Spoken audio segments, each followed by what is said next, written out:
Lee Summit is your destination for big city vibes and small town charm. Head to the downtown Lee Summit Farmers Market, where local meets fresh.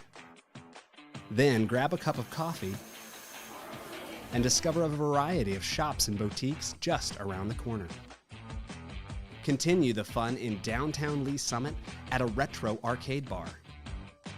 Discover your new beer at one of our 6 locally owned breweries. Cool off with some handcrafted cocktails at happy hour. End the night with live music and good company.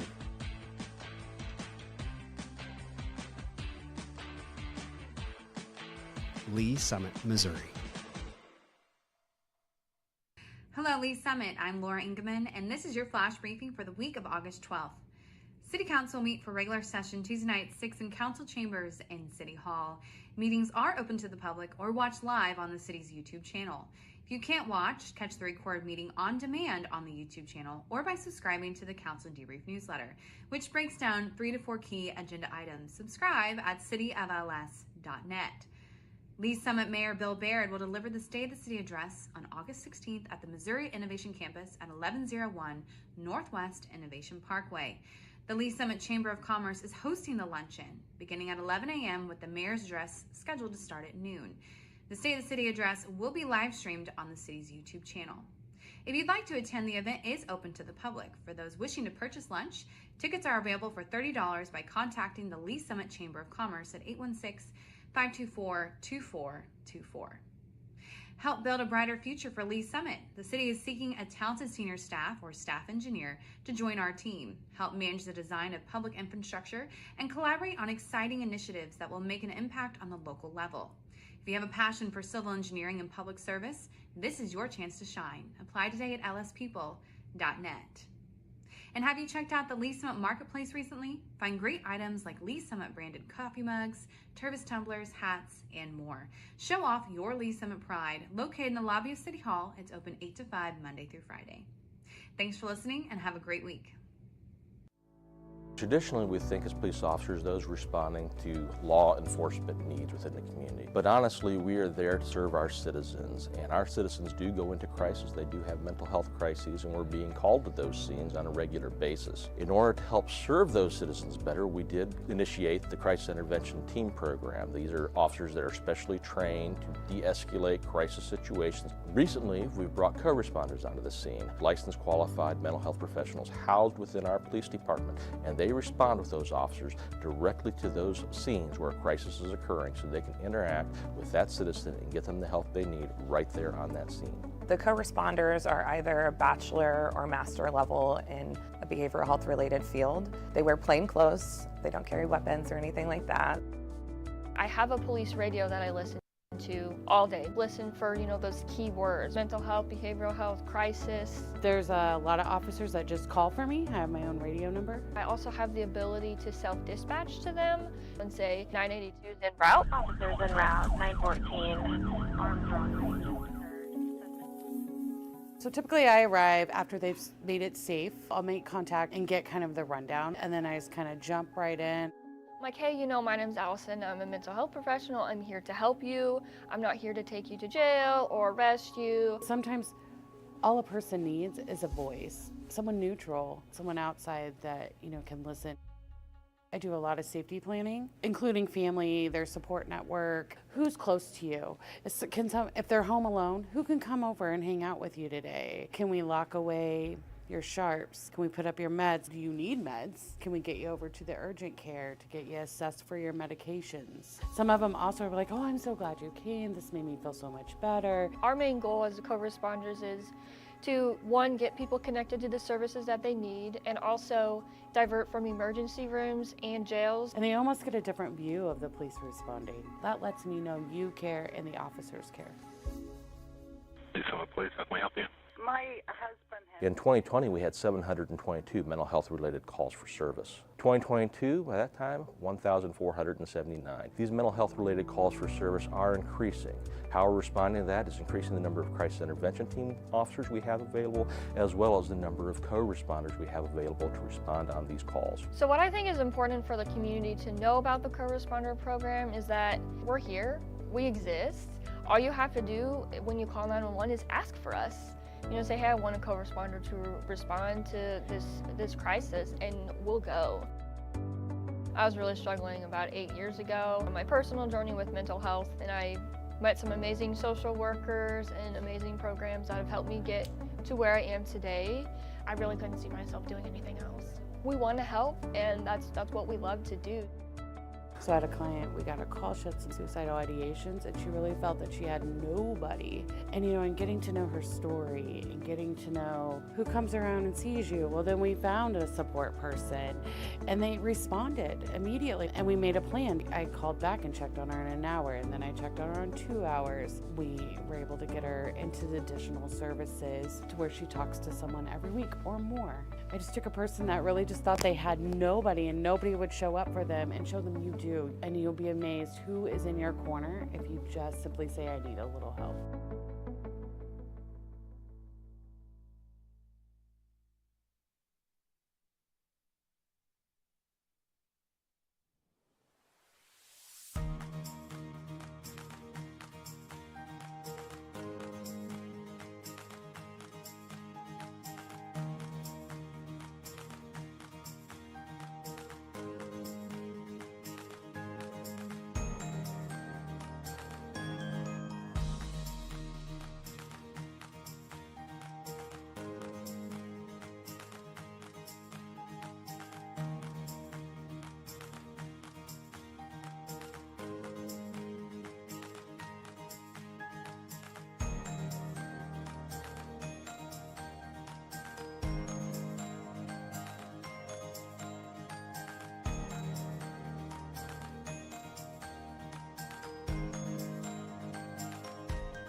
Councilmember Hodges. Thank you. I love where you guys are coming from. You're local and you're all kind of coming together. But where I'm struggling with from the last time that we talked about this, I think it was maybe October. I actually grew up in my district. We moved here my sophomore year in high school. My parents still live in the same house, and I just went through high school here and then have stayed in Lee Summit ever since. The neighborhood that my parents live in is Canterbury. My favorite thing, and I still do to this day, is I love to go running. They have the best sidewalks. I feel like you can go for days. So now I still get to do that. Since I live not too far from them, I get to use those same routes that I took during high school, and it's just fun. All right, let's see it, Jess. Come on.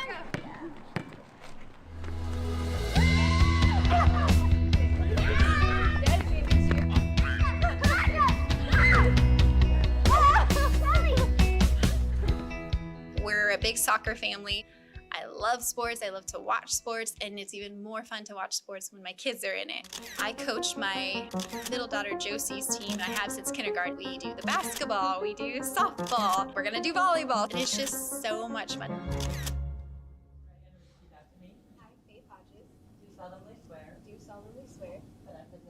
Something that I would like to accomplish while on city council is to get more family activities here. You know, I don't want to have to be driving my family to, say, the Kansas side or any other city but my own. And I want to be able to invest in our city and make family memories in our city.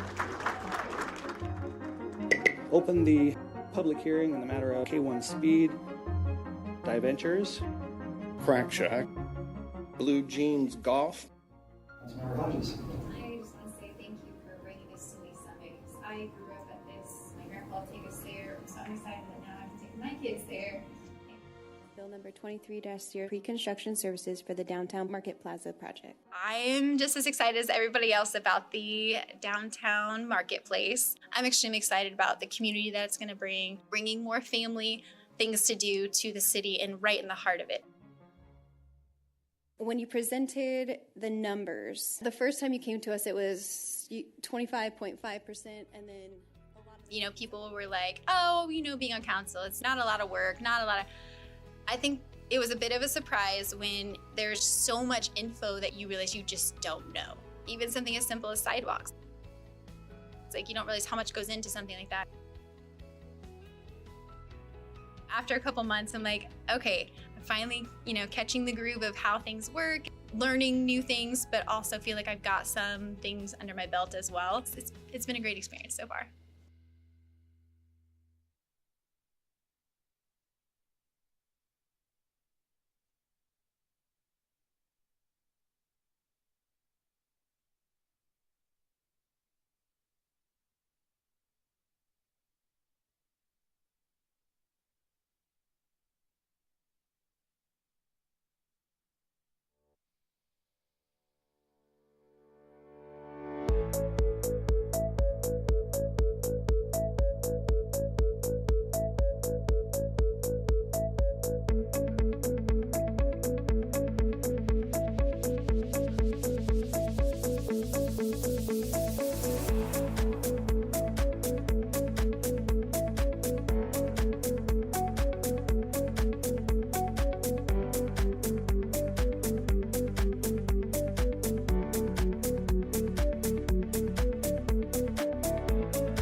All right, I am going to call to order this meeting of the Rules Committee for August 15th, 2024. Can I get a roll call, please? Councilmember Shields. Here. Councilmember Carlisle, and I understand that she will not be here. Councilmember Hodges. Here. Councilmember Rader. Here. All right, we have a quorum. So first item will be approval of the agenda. I would look for a motion, please. Chair? Yes. I move for the approval of the agenda. Second. Sorry. All right, we have a motion and a second to approve the agenda. Can we get a vote, please? Councilmember Rader. Aye. Councilmember Shields. Aye. Councilmember Hodges. Aye. All right. The next item is approval of the action letter for February 15th, 2024. This committee has not met for a minute. I don't know if any of the members of the committee were even on the committee when it met last, but I would look for a motion unless there's any discussion. Chair? Yes. Okay, so is this date right for February on the action letter? I believe so. Okay, it just seems weird saying February. Okay. All right, so I move for the approval of the action letter for the February 15, 2024 City Council Rules Committee meeting. Second. All right, we have a motion and a second to approve the February 15th action letter. Can we get a vote on that, please? Councilmember Hodges. Aye. Councilmember Rader. Aye. Councilmember Shields. Aye. All right, that passes. Next item is 2024-6347, discussion of mayoral succession beyond the Mayor Pro Tempore. So this was just something that I think came up in conversation at one point, which is what would happen if Mayor and Mayor Pro Tempore were both unable to serve for some reason, and that we didn't really have anything in place in the ordinance or charter that addressed that. So it just seemed like a good item for our committee to take up and discuss. Mr. Head, do you want to offer any other comments or go through your chart? Or Sure, I'll just kind of briefly touch on kind of the materials that you have. So you do have this chart in your packet. I can't take credit for this. This actually was the administrative intern that we have over in admin, Sean. When we were talking about doing this, we were on fairly quick turnaround, and I asked him to help me get this information together. Well, in about a day, he had it all together in this wonderful chart built, and you wouldn't have gotten probably this nice of information from me. But what we've found largely is, the standard rule under Robert's Rules of Order really only applies to situations where you're having a meeting. So if both the mayor and the mayor pro tem are unavailable, the standard Roberts rule would be then the council, as the first item of business for that meeting, will select someone to be a presiding officer of the meeting. That doesn't mean that all the mayoral powers go to that person, doesn't mean anything except presiding at that meeting. For emergency situations, I think it would be an excellent idea to have some sort of a line of succession that went much further down the chain. It doesn't have to go all the way to all nine, but something that would go much further down the chain. And you can see most of the cities that we sort of surveyed here, they basically follow that Roberts sort of rule of succession. Only the mayor, mayor pro tem, or vice mayor, or however they call it. But we did find that Independence, Kansas City, and Overland Park had different ones. Independence just went from mayor, mayor pro tem, and then the council members with the most seniority. And then if someone was inaugurated on the same day, then by alphabetical order. Kansas City, theirs was, of course, mayor, mayor pro tem, and then it went through all of the committees that Kansas City has and lists them in order. That would be kind of similar to the way the federal government does. It's the president, vice president, the Speaker of the House, the president pro tem of the Senate, and then the cabinet officers in the order of the creation of the departments. Is generally the way that works. So you get a long succession list. And then Overland Park also does sort of the thing with the chairpersons of committees. So those are the ways that we're seeing it done. doesn't mean that any of those are correct or any of those are best for us. But I guess what we're here for today is for you all to discuss kind of how you would like to see that line of succession work. And then for the next meeting, we'll come back with something that we can draft up, give you some sort of a draft then that you can start working on. Okay.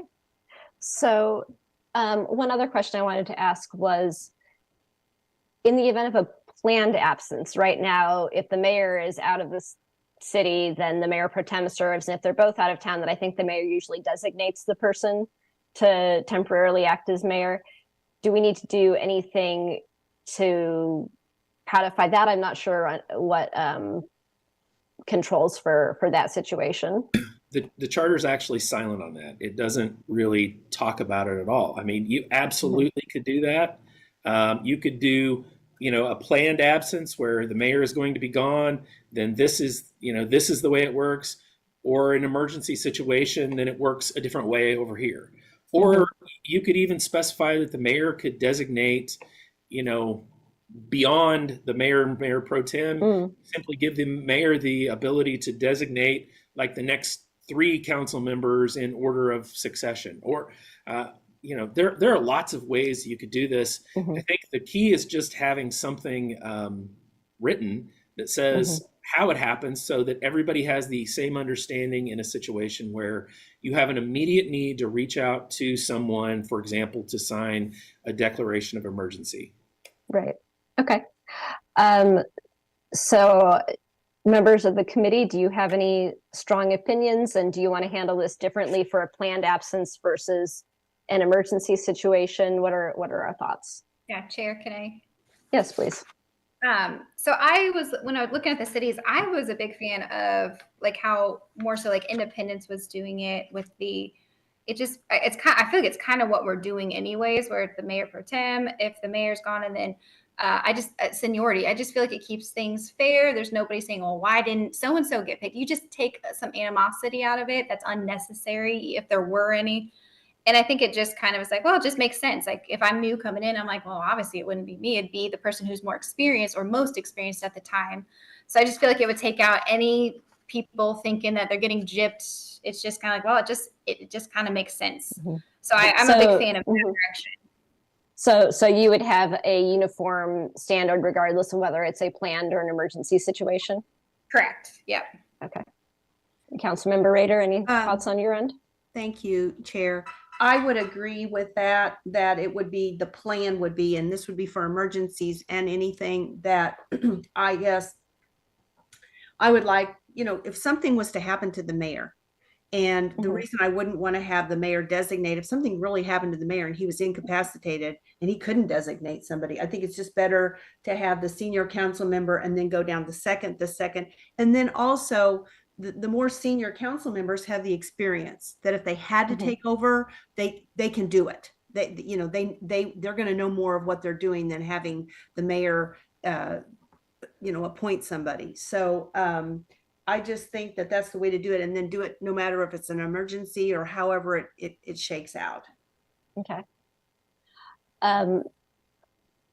Personally, I would probably go with allowing the mayor to designate the person when it's just a planned absence. And typically those are like, they're both mayor and mayor pro tem are both at a conference or something like that. I've been designated before, their council members have been designated before. It's typically, knock wood, a zero pressure, zero decision making kind of deal, just having it, making sure there's someone in place. But I don't have super strong feelings about that. I just don't want to be seen as taking away an ability that the mayor has right now. And I don't think there's been any real issues there, but I do think it's really important to have something in place in case of emergency, that if, God forbid, something happened, like we had, a Joplin tornado and lives were lost and we needed immediate emergency powers, that we would have a blueprint in place and not have to be wrangling with lawyers, no offense, Brian, about what we do in that case. I sort of liked how I think Kansas City did it, going through the heads of committees, that I think that especially since generally we have a council where half the people were all sworn in at the same time and have the same amount of seniority. I think it sort of makes sense. And those are also generally council members that have some experience. Obviously, I think the head of the rules committee should be first in line of succession. I'm just kidding. But that we, I thought it would be nice to do like the heads of various committees and then the vice chairs in the various committees. And that would probably get us all the way down in the event of emergency. But again, not a super strong feeling there. Hopefully this is never something that even comes up. So any thoughts on seniority versus committee chairs and vice chairs? I mean, I think I would just stick with more with what Independence is doing and what I said before, that we go from senior council member on down. And I get that they may have been inaugurated, but that said in alphabetical order that way. So if we have to get down that far down, I think that I can see your point, Hillary, on the chairs, and and maybe there's a mix of that, but I just feel like that we don't know who our mayor in the future is going to be, and I think it should be more set for. There should be more of a system or set in place so that there isn't ever going to be any issues with. He picked someone and they didn't like it or they weren't capable. That's just my thought on it. Okay. It's just sticking with what we said before. Yeah, I think I'm the same way. Again, I see your point too. I get that.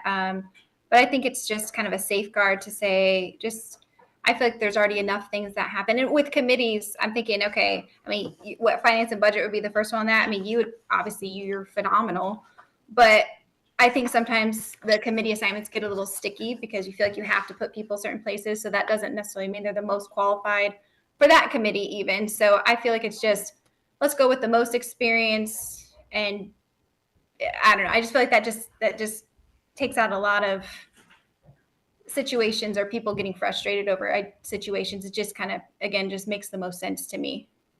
Mm-hmm. Okay. Well, it sounds like the consensus is to have a single standard and go with seniority based. I feel like we probably want to have the full council weigh in on this. So perhaps an ordinance that we could then recommend to council for discussion. Mm-hmm. As I'm sure our colleagues will want to have a say. And again, hopefully this is something that never really is an issue. I mean, obviously we have planned absences from time to time, but those are usually a day and don't involve any actual duties being executed. So again, this is just a safety net. So does that all sound acceptable? Works for me. Yes. Works okay. For me. Thank you. All right. Next item is our discussion item 2024-6425. Discussion of televising boards and commissions. Mr. Head, would you like to lead this one off as well? Yeah, it looks like, I guess it's about 3 years ago now, a little over 3 years ago, we did have a discussion about what boards and commissions would be televised and which ones would not.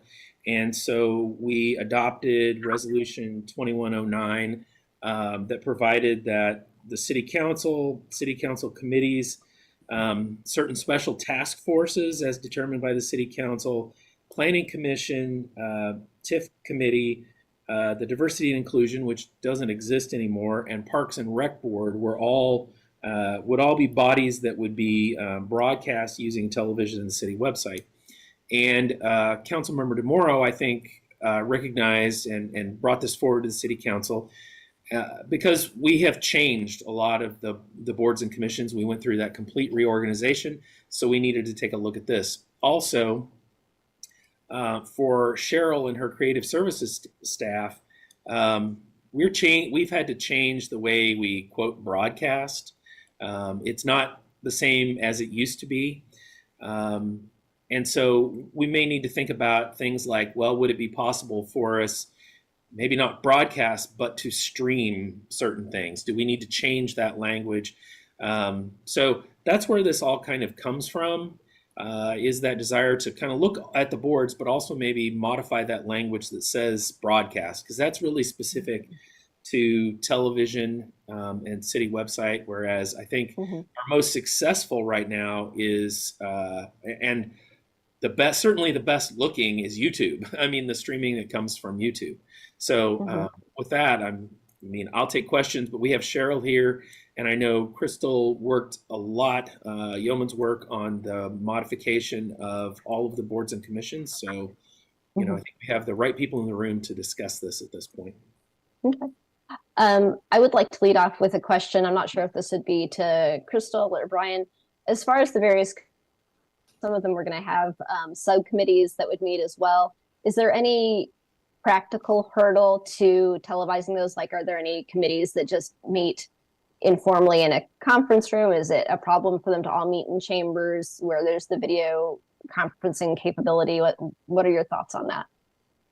So for so all of the ones that are currently televised now, except for like when the council picks a specific task force, those are all, I think almost all of them, except maybe one, all have legislative authority in some way or have some kind of regulatory authority where they're making decisions with delegated powers from the council or delegated powers from the charter. The others that meet, the citizen boards and commissions, they all meet in other conference rooms. It would be a hurdle for them if we had to do it right now and they had to meet in the council chambers, because that's a very different kind of setup. It's not really conducive, as you guys know, necessarily to nitty-gritty conversations, working through stuff, having that sort of collegial workshop kind of work, which is what they do. And then they bring anything that they decide, to the council as an advisory thing. But it just means we could invest in having video capabilities in other spaces. And they do have subcommittees, some of them. The subcommittees, though, we also meet in conference rooms throughout the city. Some of them do meet the same nights as council committees. So we would also have to do some technology and staffing. That Cheryl can answer those questions more, to be able to cover both things at the same time. And the only other thing I would mention is when this was discussed previously, there was some guidance from the Appointments Project, which is a national nonprofit project that tries to encourage the participation of primarily women, is where it started, in boards and commissions and legislative bodies. And they had found that for some of those sort of entry-level opportunities into governance, like our advisory boards and commissions, that televising and recording can be intimidating to people taking their first step into public service like that. So it can have an impact on people volunteering. Okay. So when you talk about those delegated powers, that's why we're talking about council committee, parks board, TIF commission, planning commission. I'm looking at the list on the last ordinance. I guess, like you said, diversity and inclusion commission isn't meeting anymore. So I can't recall off the top of my head, when Councilmember Demoro broached this subject originally, what additional meetings he wanted to have televised. Was it just like the Wellness and Cultural Commission, or was it others? I know. Councilmember Hodges, I see. Yeah, it was cultural, and I'm a fan of that too. I would love to. There's been times where I didn't realize it wasn't recorded, and I was trying to look it up on our thing, and I'm like, that's a bummer. So I think that would be nice to have that streamed as well, and just kind of take the place of where the D&I Commission was, anyways. Well, I think the Cultural Commission is the formerly Historic Preservation and Arts Council, and what other ones got rolled into that? Livable Streets, or is that Wellness? Beautification. I think actually what Councilmember Demora had mentioned to me was the Human Relations Commission. And that's the one that has some similar things related to the D&I Commission, though they haven't been meeting very much. They haven't been able to get a quorum. So, and I think it was because a staff person at our clerk's office missed uploading their action letter after a meeting because she was out sick. So she was 2 weeks late when she realized she forgot to do it before she left to go to the doctor. So we have put in a process so that someone checks each of those. So they check each other's committees to make sure they're up in a timely manner. And we've also discussed, we have to do some discussions with legal about, we don't put up the action letters until they're approved by the commission. We could put up a draft and make it very clear it's draft and subject to change by the commission. We don't typically get a lot of changes. Sometimes we will. It'll be something like we misspelled a speaker's last name because they didn't actually spell it for us and she did her best guess. Or sometimes a commission will rephrase the way they wrote a topic, because especially our commissions that tend to have more specific, like BOAC, they have more technical terms. Sometimes the person taking the minutes will get a technical term backwards, or maybe there's a better way to say it technically and they'll fix that. But that's usually only changes that we get. So I think we would be safe putting up draft action letters if that helps too, to make it quicker to see what happened at the meeting. Okay. And I think regardless of whether we televise or not, I think putting up the draft action letters, unless anyone objects, makes sense to me. I mean, like with our action letters, we put them up on our agenda before they're approved, so they're available for folks to look at before we sign off on them. So anyway, do we have any discussion of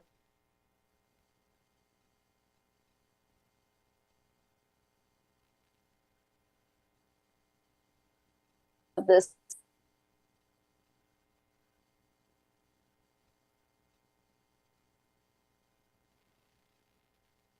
Or were other groups would need to be included in that. So yes, oh, I'm sorry, Ms. Nash, do you have something clarifying before we continue? Yeah. So we do have some meetings that we record them, but we don't broadcast them live. So they're recorded.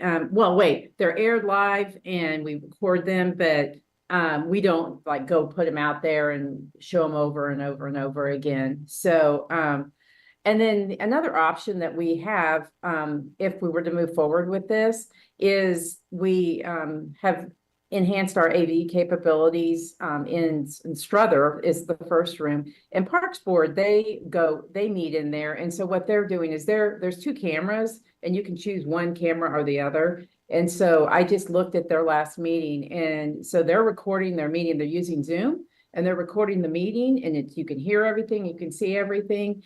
So that would be an option where those meetings could take place in Strother.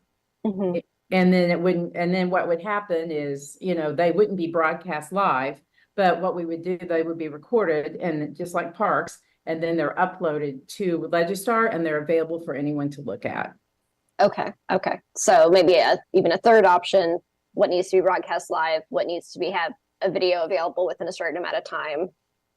Yeah. And yeah, okay. Because anything we broadcast live is going to require, our folks, and they're going to have to be down in the okay. Some additional staffing needs. Yeah. Gotcha. Okay.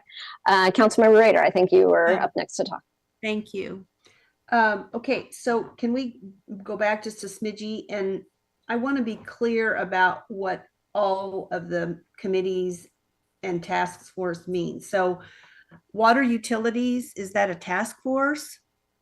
Because that has, a council liaison to it.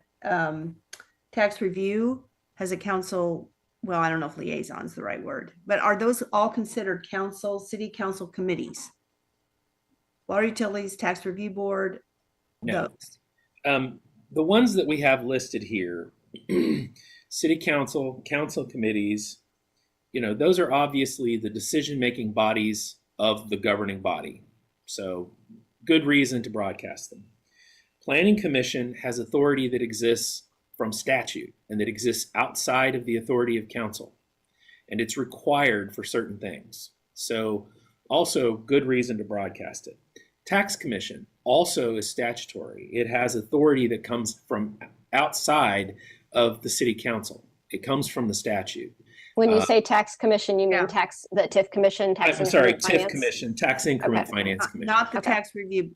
No, not the Tax Review Board. Okay, got it. All of those other boards that you're talking about are advisory. They're going to give advice, and then ultimately something will come to council for consideration. In pretty much most all of these circumstances, diversity inclusion happened to be the hot topic at the time when we were passing this, and it's gone, so that we don't even need to think about that one. Parks and Rec Board also has separate authority under the charter where they get to determine how the tax revenues are spent. So also good idea to at least rebroadcast, maybe not live, but at least rebroadcast those. So those are the ones that we set up for broadcast previously. Every other board and commission that I can think of off the top of my head is advisory. They're going to advise staff, or they're going to advise the city council of some action. So even if they aren't broadcast, if they bring forward an issue to either a council committee or the council as a whole, it will be broadcast. It will absolutely be broadcast. So I guess the question is, how far down the chain do you want to go? Understanding the resources that it will require in order to broadcast. Now, recording like Parks does, that's probably not terribly hard, and then it would be available for someone to view later. Maybe you could broadcast some of those or have them available to stream, that sort of thing. We also have a little bit of an issue that I want you to think about it. I'm not telling you it's a reason not to do it, but I want you to think about it. A lot of these folks on these boards and commissions are 100% pure volunteer. They don't get a thing for it. They're not like a lot of the people on the tax commission are representing their job. I mean, they're representing the county, or they're representing the school district and their employees or their elected officials there. City council and council committees, you are elected officials. You chose to run for office understanding what all of those roles were. Planning commission, also again with that authority issue. Now those are appointed, but we need to also be mindful of the fact that a lot of these people that we get to serve on these boards and commissions are private citizens. They're trying to come in and do work to try to help people out. How much do we want to plaster their face and their contact information and all of that all over the internet?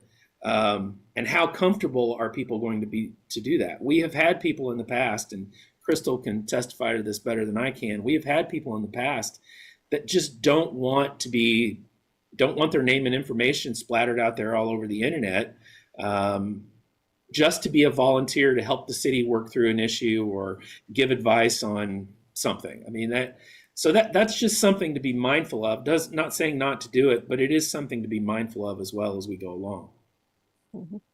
Brian, one more clarifying question. When it says that city council task force is determined by city council, what is that, or what kind of those would have been? Well, for example, the last time we did the Charter Review Commission, that we considered that one of those, and those were all video recorded. I don't think they were broadcast, but they were all video recorded. So any special task force that the council comes up with, like if we have some big issue that we want to have a task force to study and bring back, the council a little more slow and steady wins the race kind of groups. Okay, thank you. Councilmember Rader, I know we just had a whole bunch of back and forth there, but I think the floor is still yours. Do you have additional comments? No, thank you. That was good clarification of those points. Thank you. Okay. Councilmember Hodges, do you have any thoughts you want to offer? Really, my perspective is just I would like to see make sure Cultural Commission is on that recorded list. Obviously, I'd prefer live. I think anything live just shows more transparency, but recorded, since we don't have that now, would just be a great step forward. So I'm totally fine with if it just needs to be recorded in the Strother room. I think that's a great option, like Cheryl was describing. So I'm good with what we've got, but I would like to add the Cultural Commission to that list. Okay.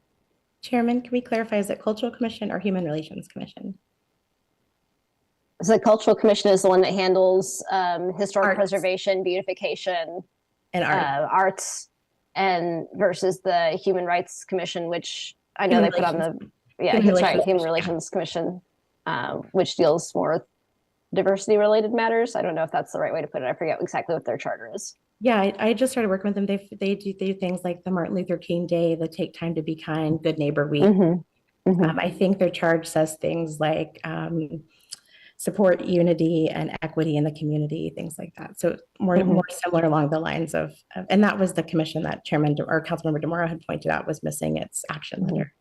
And then the other, need to name them better so they don't all sound the same.